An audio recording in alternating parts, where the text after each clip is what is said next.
Hello दोस्तों, आज हम बात करने वाले हैं बहुत ही ज़्यादा इम्पोर्टेंट, जो कि आरआरबी जेई के स्टूडेंट के लिए बहुत ज़्यादा इम्पोर्टेंट है।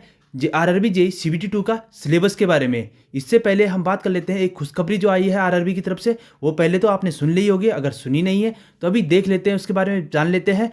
और आप सभी जानते ही होंगे कि हमारे पास आरआरबी जेई सीबीटी 2 में क्या क्या सिलेबस है। जैसे हमारे पास जनरल अवेयरनेस में पढ़ना है 15 नंबर के लिए, फिजिक्स केमिस्ट्री पढ़नी है, एनसीईआरटी हमें पढ़ लेनी, कहा 10th क्लास तक की है 15 नंबर के लिए।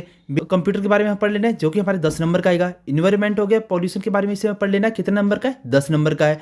और बाकी इनका जो जो ब्रांच है उसके रिस्पेक्ट में सबको अपने टेक्निकल 100 नंबर का पढ़ लेना है। तो टोटल हमारे 150 नंबर का 150 नंबर का पेपर होगा, जिसमें हमारे पास क्या हो गया, हिंदी और इंग्लिश दोनों में होगा। 120 मिनट का टाइम होगा। 1/3 हमारे क्या हो गया, नेगेटिव मार्किंग होगी। तो होगी बात सिलेबस की। अब हम बात कर लेते हैं कि सब्जेक्ट वाइज सिलेबस क्या रहने वाला है, क्या क्या टॉपिक हमें पढ़ने हैं, कौन कौन से टॉपिक हमें छोड़ने हैं। एसएससी और आरआरबी जेई में क्या डिफरेंस है, उसके बारे में हम बात कर लेते हैं। अगर हम सिलेबस के बारे में बात करें तो सिविल इंजीनियरिंग में लगभग 12 से 13 सब्जेक्ट होते हैं, जिसमें हमारा अगर सिलेबस की बात करें तो काफी बड़ा सिलेबस हो जाता है। अगर हम सिलेबस को डिटेल में पढ़ने लग गए तो हमारे पास काफी टाइम लग जाएगा। तो इसलिए हमें किसी भी पेपर के लिए, जो भी हमें पेपर तैयारी कर रहे हैं, तो उसके लिए हमें सबसे पहले सिलेबस के टॉपिक पता होने चाहिए कि कौन से चैप्टर से कौन से टॉपिक है, कौन से सब्जेक्ट से हमें कौन कौन से टॉपिक पढ़ने हैं। तो ये सब हमें कम से कम क्लियर होना चाहिए। तो चलो स्टार्ट करते हैं। तो फर्स्ट हम बात कर लेते हैं जो बीएमसी होती है। तो बीएमसी हो गया, कंक्रीट हो गया, तो इन्हें हम एक कैटेगरी में रख देते हैं। तो टोटल हमारे कितने नंबर का पूछा जाता है इसमें इसमें अगर हम बात करें तो टोटल 25 नंबर का पूछा जाता है। तो 25 नंबर के लिए हमें क्या क्या तैयारी करनी है। तो 25 नंबर के लिए अगर हम फर्स्ट बात करें तो बिल्डिंग कंस्ट्रक्शन, इन्हें इन्हें हम 25 नंबर की कहते हैं कैटेगरी में बांट देते हैं। तो कौन कौन से, अगर हम बीएमसी को कैटेगरी में अगर बांटे तो इसमें क्या क्या हम हो जाएगा। फर्स्ट हमारा बिल्डिंग कंस्ट्रक्शन हो जाएगा। तो सेकंड हमारा क्या कौन सा हो गया, फिर हमारा बिल्डिंग मटेरियल्स हो गया। फिर इसके बाद हम बात कर लेते हैं तो कंस्ट्रक्शन ऑफ सब स्ट्रक्चर हो गया। इसके बाद हम अगर नेक्स्ट बात कर लेंगे तो कंस्ट्रक्शन ऑफ सुपर स्ट्रक्चर हो गया। इसके बाद हम बात कर लेते हैं तो बिल्डिंग फिनिशेस की बात हो जाती है। इसके बाद और अगर हम देखें तो इसमें बिल्डिंग मेंटेनेंस भी है, और देखें तो इसमें अपन कंक्रीट टेक्नोलॉजी भी है। तो कंक्रीट टेक्नोलॉजी हमें इसी में पढ़ने हैं। इसके अलावा क्या हो गया, एडवांस कंक्रीट टेक्नोलॉजी भी हमें पढ़ लेनी है। तो एडवांस भी हमें पढ़ लेता है। तो इनमें हम टॉपिक देख लेते हैं कौन कौन से 25 नंबर के में कौन कौन से टॉपिक पढ़ने हैं। तो अगर टॉपिक हमें देखें तो फर्स्ट हमारा अगर बिल्डिंग कंस्ट्रक्शन में देखें तो बिल्डिंग कंपोनेंट्स में देख लेना है, जो सब स्ट्रक्चर, ये सुपर स्ट्रक्चर हो गया।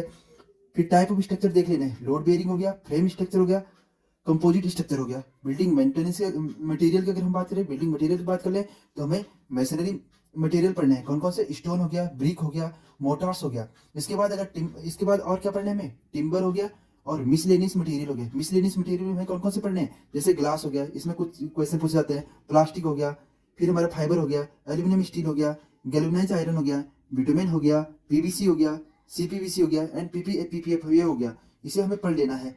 इसके बाद अगर हम बात करें तो कंस्ट्रक्शन ऑफ सब स्ट्रक्चर, तो सब स्ट्रक्चर में हमें क्या क्या पढ़ना है। तो सब स्ट्रक्चर में जॉब लेआउट कैसे करते हैं, फाउंडेशन पढ़ लेना है, उसे डिवाटरिंग कैसे करते हैं वो पढ़ लेना है, कफर डैम के बारे में पढ़ लेना है, बेयरिंग कैपेसिटी पढ़ लेनी है, फाउंडेशन कैसे कैसे हम निकालते हैं, ठीक है। और फिर अर्थ वर्क के बारे में थोड़ा सा हमें इसे पढ़ लेना है। उसके बाद अगर सुपर स्ट्रक्चर की बात करें, ये तो हमने सब स्ट्रक्चर की बात कर ली, अब हम सुपर स्ट्रक्चर की बात कर लेते हैं। तो सुपर स्ट्रक्चर की अगर हम बात करें तो सुपर स्ट्रक्चर में हमें क्या पढ़ना है, स्टोन मैसनरी हो गया, ब्रिक मैसनरी हो गया, होलो कंक्रीट ब्लॉक हो गया, कंपोजिट मशीनरी हो गया, कैविटी वॉल हो गया, डोर हो गया, विंडोज हो गया, वर्टिकल कम्युनिकेशन में कौन सा, स्टेयर हो गया, लिफ्ट हो गया, एक्सीलेटर्स हो गया, ये सब हमें पढ़ने हैं। बाकी हमारा स्काफ होल्डिंग हो गया एंड सोरिंग हो गया, ये सब हमें पढ़ने हैं। इसके बाद अगर हम फिनिशेस की बात करते हैं तो फिनिशेस में क्या क्या पढ़ना है हमें, फ्लोर फ्लोर हो गया, तो फ्लोर में हमें फिनिशिंग पढ़नी है, प्रोसेसिंग ऑफ इसकी लेइंग के बारे में पढ़ लेना है, वॉल के बारे में पढ़ लेना है, वॉल में हमें प्लास्टरिंग, पॉइंटिंग, पेंटिंग इसके बारे में पढ़ लेना है। रूफ की अगर हम बात करें तो रूफ में भी हमें रूफिंग मटेरियल के बारे में पढ़ लेना है, इंक्लूडिंग आरसीसी, इनमें आरसीसी के बारे में भी हमें पढ़ लेना है। इसके बाद अगर बिल्डिंग मेंटेनेंस की बात करते हैं तो बिल्डिंग मेंटेनेंस में भी क्या क्या हो गया, क्रैक हो गया, ठीक है, सेटलमेंट हो गया, सेटलमेंट के कारण हो गया, और मेजरमेंट्स हो गया, रिवायरिंग टेक्निक हो गया, ठीक है। तो ये भी हमें सब पढ़ लेना है। तो सिलेबस काफी बड़ा है, तो इनमें हमें क्या करना है, टॉपिक टू टॉपिक हमें तैयारी करनी है। तो उसके बाद हम कंक्रीट टेक्नोलॉजी में पढ़ लेते हैं। कंक्रीट टेक्नोलॉजी में हमें क्या करना है, ये हो गया properties of various type of grade of cements हो गया, प्रॉपर्टी ऑफ फाइन एग्रीगेट्स हो गया, प्रॉपर्टी ऑफ कंक्रीट हो गया, कंक्रीट पे भी हमें वाटर सीमेंट रेस हो गया, property of fresh and hardening concrete हो गया, फिर हमारा ये हो गया कंक्रीट मिक्स डिजाइन हो गया, वैसे हमारे टेस्टिंग ऑफ कंक्रीट हो गया, फिर हमारे क्या कौन सा है, फिर हमें क्वालिटी कंट्रोल बाय कंक्रीट, जिसमें हमें पढ़ लेना है बैचिंग पढ़ लेनी है, बैचिंग हो गया, ठीक है, फॉर्मवर्क हो गया, ट्रांसपोर्टेशन हो गया, ट्रांसपोर्टेशन हो गया, प्लेसिंग हो गया, कॉम्पैक्शन हो गया, क्यूरिंग हो गया, वाटर प्रूफिंग हो गया, ये सब हमें पढ़ लेना है। इसके बाद हमारे ये सब टॉपिक हैं, इन्हें थोड़ा सा हमें ध्यान से देख लेना है। इसमें हमारा फाइबर रेनफोर्समेंट हो गया, प्रीकास्ट हो गया, हाई परफॉर्मेंस हो गया, ठीक है, इनके बारे में पढ़ लेना है। इसके बाद रेडी मिक्स कंक्रीट हो गया, आरसीसी हो गया, प्री स्ट्रेस कंक्रीट हो गया, तो ये सब हमें पढ़ने हैं, ठीक है। प्रॉपर्टी ऑफ स्पेशल कंक्रीट के बारे में हम पढ़ लेना है, ठीक है। तो ये सब पढ़ना है। इसके बाद अगर नेक्स्ट हम बात करें तो नेक्स्ट अगर हम देखें तो इसमें नेक्स्ट बात करते हैं, इसका एक टॉपिक और रह जाता है, इसका एडवांस की बात करते हैं। एडवांस में भी हमें क्या क्या पढ़ना है, जैसे फाइबर एंड प्लास्टिक हो गया, आर्टिफिशियल टिम्बर हो गया, फिर हमारा एडवांस कंक्रीट मेथड हो गया, अंडर वाटर हो गया, रेडी मिक्स कंक्रीट हो गया, ट्री मिक्स कंक्रीट हो गया, स्पेशल कंक्रीट हो गया। सिलेबस काफी बड़ा है तो थोड़ा सा हमें ध्यान रखना है। फॉर्म वर्क हो गया, प्री फाइबर कंस्ट्रक्शन हो गया, सोइल रेनफोर्समेंट कंक्रीट हो गया, टेक्निक हो गया। इसके बाद ये सब हमें पढ़ लेना है।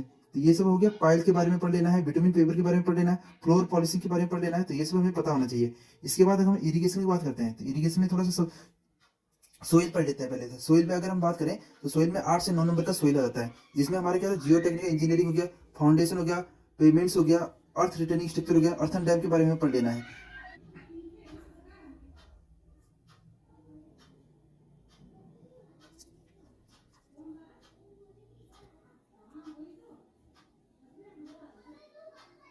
नेक्स्ट अगर हम बात करें तो हमारे पास आ जाता है basic of computer and application, जो भी हमारे क्या है 10 नंबर का है। तो इसमें भी हमें कौन कौन से टॉपिक पढ़ने हैं, आर्किटेक्चर ऑफ कंप्यूटर पढ़ लेंगे, इनपुट एंड आउटपुट डिवाइस पढ़ लेंगे, नेटवर्क ऑपरेशन, ठीक है, ऑपरेटिंग सिस्टम पढ़ेंगे। उसका इसमें नेटवर्क ऑपरेटिंग सिस्टम में कौन कौन से आएंगे, विंडो हो गया, यूनिक्स हो गया, लिनक्स हो गया, माइक्रोसॉफ्ट ऑफिस हो गया, वेरियस, ठीक है, वेरियस डाटा रिप्रेजेंटेशन हो गया, इंटरनेट ईमेल्स के बारे में पढ़ लेंगे, वेबसाइट एंड वेब ब्राउजर के बारे में पढ़ लेंगे, एंड कंप्यूटर वायरस के बारे में पढ़ लेंगे। तो ये हमारे इंपोर्टेंट है, ये हमारा, ठीक है, कंप्यूटर के बारे में हमें केवल टॉपिक वाइज ही पढ़ना है। उसके बाद एक हमारा हो जाता है इन्वायरमेंटल एंड पॉल्यूशन, जिसमें हमारे क्या होता है 10 नंबर का होता है। तो उसमें भी हमें क्या क्या टॉपिक पढ़ने हैं, ये हो गया बेसिक ऑफ इन्वायरमेंटल हो गया, ठीक है, effect of environmental pollution and control stage कैसे कैसे कर सकते हैं। उसके बाद एयर पॉल्यूशन के बारे में पढ़ लेंगे, वाटर हो गया, नॉइज पॉल्यूशन हो गया, कैसे कैसे होते हैं, इनके इफेक्ट क्या होता है, कंट्रोल कैसे कर सकते हैं, वेस्ट मैनेजमेंट कैसे कर सकते हैं, वो भी हो गया, ग्लोबल वार्मिंग हो गया, एसिड रेन हो गया, ओजोन डिप्लेशन हो गया, ये सब हमें पढ़ लेना है। तो ये थी आज की वीडियो। अगर वीडियो अच्छी लगी हो तो वीडियो को लाइक और चैनल को सब्सक्राइब करना मत भूलना। Thank you, good.